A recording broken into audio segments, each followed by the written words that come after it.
This is Trumpeter's 1/72nd scale E100, and the purpose of this specific project, I wanted to brush paint this beginning to end, and I owe a big thank you to Modkits, another YouTuber, and he pretty much exclusively brush paints all of his models. I was, one of those modelers that went straight for the airbrush, learned how to airbrush, and I never gave brush painting a chance, really. So, out of curiosity, I wanted to see if I could. And I did use a lot of his methods for this one, specifically, acrylic washes. This is all going to be painted and weathered with acrylics, and all by brush. And I found this to be a fantastic, kind of a refreshing project for me. So, using the wet palette, I went ahead and based the model in this German camo, the bright green. And the funny thing is, I just kind of made this up as I went along. I did not know what I wanted it to look like. I know I wanted to do some sort of dot camo. And the colors I ended up choosing remind me of the the Jurassic Park tour vehicles before this all got weathered down. And frankly, I'm a huge Jurassic Park fan, so I had no problem with this. But the first steps were getting the first coat of the bright green down. You can see how it looks right here. This is after the first layer. Don't be discouraged. You're going to put 1 to 2 more layers on after that, and you're to get a nice even coverage. Brush painting, or I should say, taught me to be a lot more patient when it comes to my models and painting. And the first steps I took were just to get all the base coats on all the little pieces I wanted. So the gun was one color, the mantlet was one color, the spare tracks all like a dark panzer gray, the road wheels, the desert yellow. And here's where I start the camouflage. I actually used Life Colors, Rotbraun, which is a standard German camouflage pattern for late war vehicles. And I used a Q-tip to actually make the dot pattern for the camouflage. And I did slightly thin the paint down, but not too much. And then some dots I had to go back, just make sure. And sometimes they'll bubble. So I went in and just kind of made sure it was as flat as possible.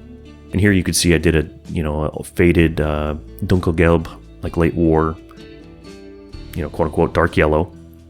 I did it with the black paint as well on the one side, and I just kind of went all crazy on it.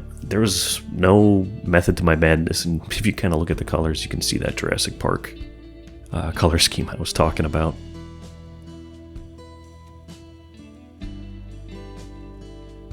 Now here I'm going in with a lighter shade of the same green, and I'm adding just a rooftop highlight for the color. It didn't really come out as nice as I wanted it to, but in the end, with the weathering, everything came out nicely. Now using, a gloss varnish, I prepped the areas where I was going to put the decals, and I had these decals left over from my Model Collect Jagdpanzer E100, in which I repurposed for this kit.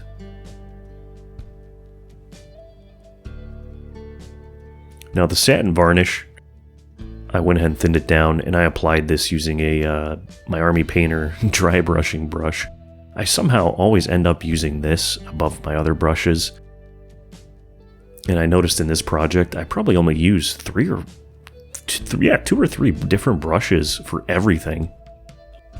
You really don't have to go and spend money on all that, high-end AK Interactive, super thin brushes. When you see the final product, you'll be able to see what you can do with just a couple bucks when you go to Hobby Lobby.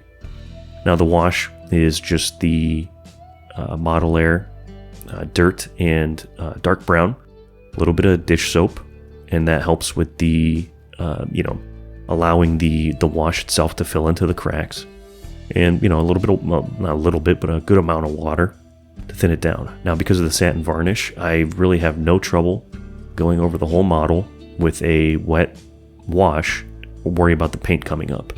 And I did approach with this wash multiple times. So I did get a good amount of coverage, and I just took a damp Q-tip and I actually just, went and cleaned up the wash. You can see it coming up right there. And because of the soap, you have plenty of time to go ahead and take that wet Q-tip and remove all the excess where you don't want the wash, such as big open spaces. And you want that wash to fill in those gaps. And you can see how that is taken care of right there. The edges, all the crevices, all that's been filled in by the dark brown wash. And here I'm taking a lighter tone, taking the German camo, bright green. I'm adding a blue-gray, a light blue-gray, and I'm taking a sponge and I'm just chipping. And this will be the superficial chips. I'm just going to go ahead and skip past this. It's sponge chipping. And then I'll take a darker tone. I'm pretty sure I always use German camo black-brown for the darker, deeper chips. And I'll go ahead and boom, right there. You can see. Fill in the lighter chips before. Now these chips are to represent, something that's gone down to the bare metal. Same as I do with all my models. Now using Army Painter's strong tone, I went ahead and applied a wash to the Pioneer tools. So the shovels, the sledgehammers, the hatchets. And I just went ahead, applied it. It added a nice wood grain texture. And I really like this product. I think Army Painter has the best washes when it comes down to it. I like them a lot better than any of those Warhammer brands. But it also made a fantastic pin wash. I had some leak into one of the panels. So I ended up doing it all over the model. It was a fantastic detail, and I went ahead and put it over the flame cut marks.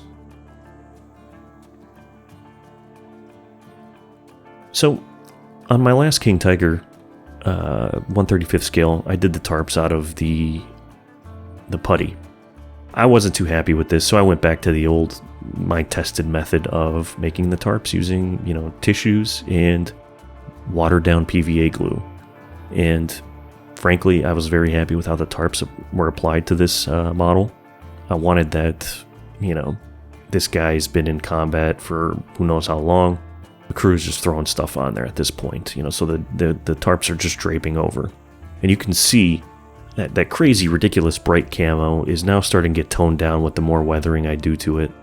And I kind of wanted to challenge myself to see if I could make this thing look tactical. Rule of cool over historical accuracy.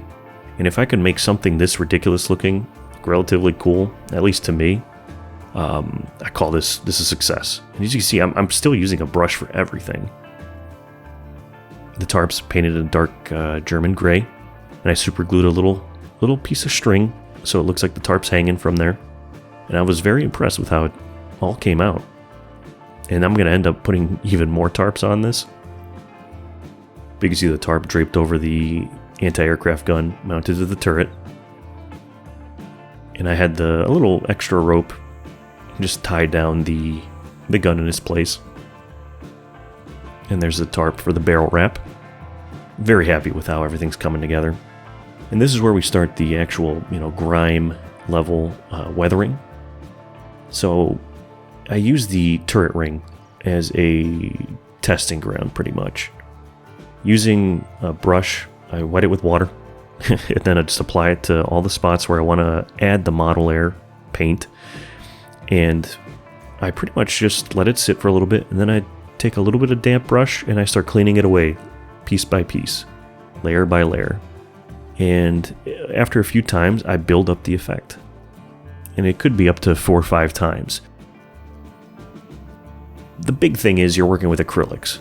Acrylics dry really fast, and when they dry, they're very difficult to remove. It's not, enamel products where you just put a little white spirit or odorless thinner on with a Q-tip or a brush, and you could just take it off.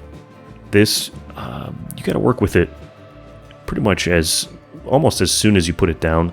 But if you put the Model Air product on top of water, it gives you plenty of time to work with it.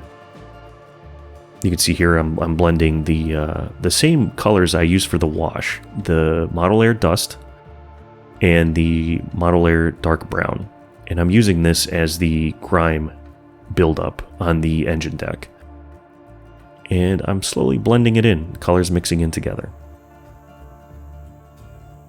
Now here I'm mixing up a custom dust wash. Now this is from, I say wash, this is a custom dust / rain marks from, everyone's favorite Uncle Night Shift. And this is soap, a few Tamiya colors, and water. And what this is a acrylic dust effect.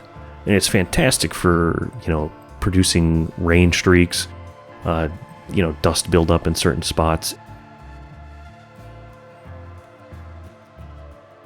I've done a really thin layer of streaks across the model, and I'm going to come back a little bit later with it again after I've applied more weathering. And what it's going to do is going to build up those streaks. So there's going to be those different layers of streaks, between the layers. And here you can see I went ahead and applied a highlight to the anti-aircraft mounted, the anti-aircraft tarp. And I'm like, I like the tarp so much, I had to put them everywhere. So I put them on the turret. You can see how I highlighted the tarps on the side. Really like that with the lighter gray. And then I went ahead and put some more tarps on the end, and the engine deck over there. And then these ones I did in German field gray, just to add some variation from the German gray on the front tarps. And all this still done with just brushes. And I did say this was all weathered with acrylics. So here's Wilder's Textured Earth, recent addition to my workbench. And what I did is I used this as a base for the gunk buildup practically. So I went ahead, I applied this everywhere. I did some streaking with it just to get some texture in some of the streaks. Definitely at the back of the rear of the vehicle. And what this is just a texture base that I'm going to come back and paint. Now using those same Model Air dust colors, just a little bit thinned down, a little bit off the brush, I'm adding streaks. Now the streaks are going right over that texture. And I'm going to be doing this slowly, pretty much across both sides of the model. In the front, in the back, the base of the spare tracks. And I'm just going to start going over where all that textured earth was, and I'm going to start it with the dust color.